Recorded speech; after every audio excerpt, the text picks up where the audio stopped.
Children show. Hello बच्चों, कैसे हो आप सब।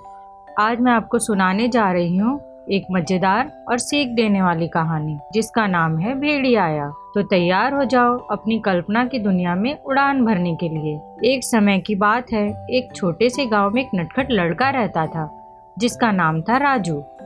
राजू रोज पहाड़ियों पर जाकर गांव की भेड़ों की रखवाली करता था और ऐसे ही उसकी दिनचर्या चलती थी। उसी गांव के पास एक जंगल था जिसमें बहुत सारे जंगली जानवर रहते थे।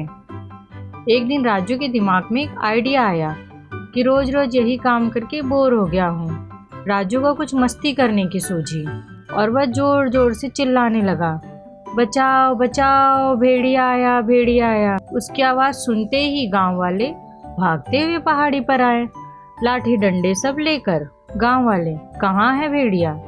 गांव वालों को देखकर राजू बोलता है, अरे मैं तो मजाक कर रहा था, और हंसने लगता है। गांव वाले गुस्से में बोले, राजू ऐसा मजाक नहीं करते।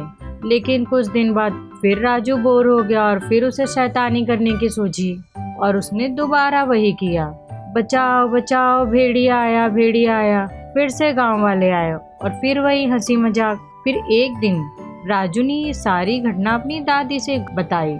दादी ने गुस्से में कहा, एक दिन सच में भेड़िया आ जाएगा, तब कोई नहीं आएगा बचाने। लेकिन राजू ने दादी की बात पर कोई ध्यान नहीं दिया और एक दिन शाम को सच में एक भेड़िया आ गया, भूखा और डरावना। राजू डर के मारे कांपने लगा और जोर जोर से चिल्लाया, बचाओ बचाओ, सच में भेड़िया आया, प्लीज कोई मेरी मदद करो। लेकिन इस बार कोई नहीं आया।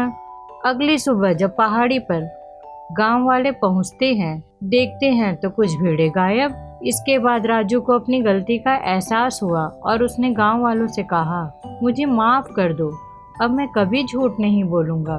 गांव वालों ने राजू को माफ कर दिया, लेकिन एक वादा लिया कि अब से कभी झूठ नहीं बोलोगे, ठीक? राजू, मैं वादा करता हूँ। तो बच्चों, इस कहानी से हमें क्या सीख मिलती है? झूठ बोलने वाले की बात पर कोई भरोसा नहीं करता, यहाँ तक कि जब वो सच बोलता है तब भी नहीं।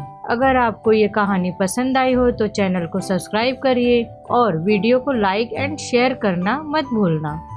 मैं मिलती हूँ आपसे ऐसी किसी दूसरी मज़ेदार कहानी के साथ। तब तक आप अपना ख्याल रखिए और मस्त रहिए। Bye bye.